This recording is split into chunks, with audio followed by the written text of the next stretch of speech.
Terrorist attacks at the Charlie Hebdo magazine offices in Paris on Wednesday triggered a manhunt and subsequent standoffs on Friday.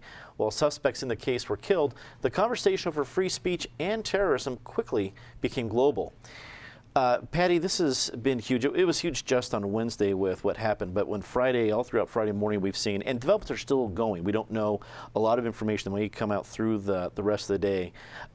It was chilling, I think, especially, we have everybody that celebrates freedom of speech, especially folks at this table, have a certain tie to this. What do you think are some of the ramifications going to be from what happened in Paris? Well, and as we hear today, because for once the news actually was on our schedule, we had another standoff at a kosher deli outside Paris where the gunman was a terrorist, was killed, but so were 3 hostages. The Kouachi brothers, who had been holed up in a printing plant also about the same time, were killed. So we're just beginning to get all the shockwaves out of Paris. But it's not just a free speech issue, obviously. It's a freedom of religion issue, too. And what's been amazing to me is how many people have been calling as though they suddenly think it's going to be a trend that people are going to be running around shooting journalists all over Denver, too. Doing journalism is hard, and people know this. I mean, doing cartoons is hard. You've got the budget issues. You've got the staff issues. There are so many ways that people are trying to quash the news before they actually go out and shoot you. They pull their ads. I mean, it is difficult doing journalism, especially in this day and age. And then to have something like this tragedy happen at least is reminding people of how important free speech is, how important it is to be able to say what you believe, whether on print or on the air like we are right now. I've had a lot of people calling me just trying to say, are you being threatened? Do you remember the biggest threats? Ironically, the biggest threat we ever had, and we had to have guards, we had bomb threats, was what he wrote about the CU football team and Coach McCartney. So there are a lot of ways to really try to intimidate the press. I am hoping that this is one that reminds everyone how important freedom of speech is, how important freedom of religion is, and that the world comes together around it. Amy, what do you think about the reaction so far? It's not just been about France, but it's been gone throughout Europe. Even the conversation about reprinting the cartoon that was the subject of at least the hate that was directed towards this magazine. It's been interesting to see all the different follow from really all over the world. What do you think? Well, first of all, je suis Charlie. I think everybody here around the table, I am Charlie. What has been really interesting to me on the reaction to that is still we see publications self-censoring because they're afraid of, or they don't want to offend.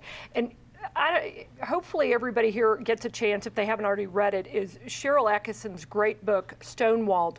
Whether you're talking about unpleasant static, where you're being harassed and intimidated as a journalist or bullied, sometimes by people in our own profession, in the media, all the way up to being threatened to be killed, that we still, words matter, freedom of speech matters. And the only way we fight the kind of tyranny that we see, or somebody, they are so offended by words that they're willing to kill someone. When we think about what is our reaction normally? If I disagree with somebody, my first reaction is not to pull a gun out. My first reaction is to have a conversation with them. And that's usually about my only reaction.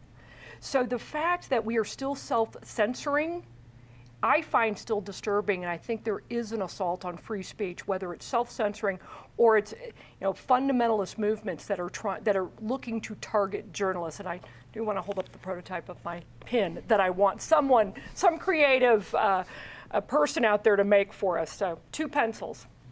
But I hope that we don't continue self-censoring. Ed, as you've been a journalist for not only for the Denver Business Journal, but also for the Rocky Mountain News, and while you probably haven't set off whole continents on fire with the controversy with some of your writing, as a journalist has had to strike a certain tone with you.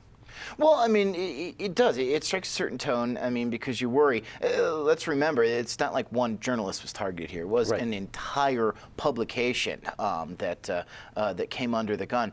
But the other thing that strikes a very resilient tone is the 10,000 people that filed into the streets of Paris.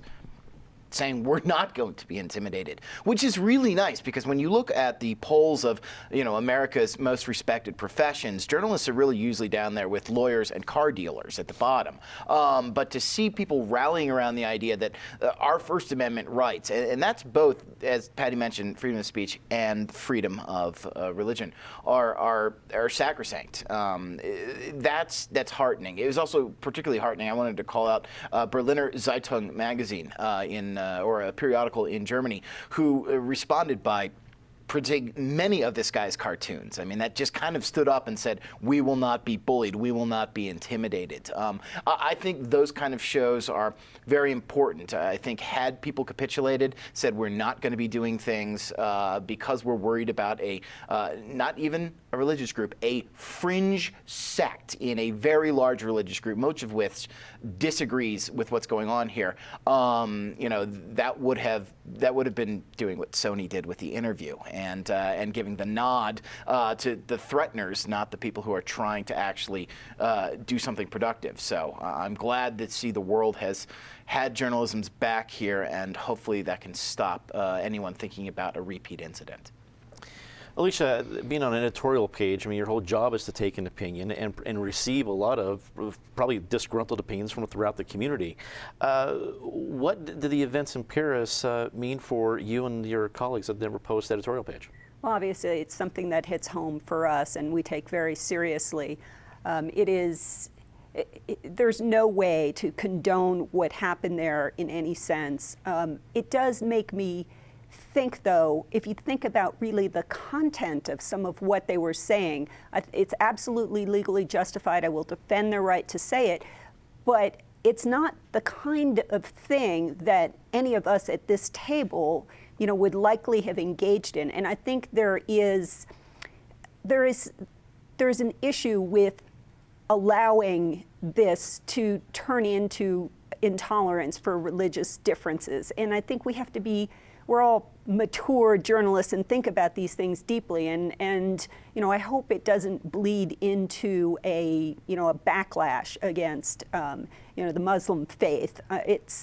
It's horrible what's happening over there, and there's no justification for going into an office and shooting up the place. But I think we do have to be careful and responsible about how we treat other people and respect their beliefs.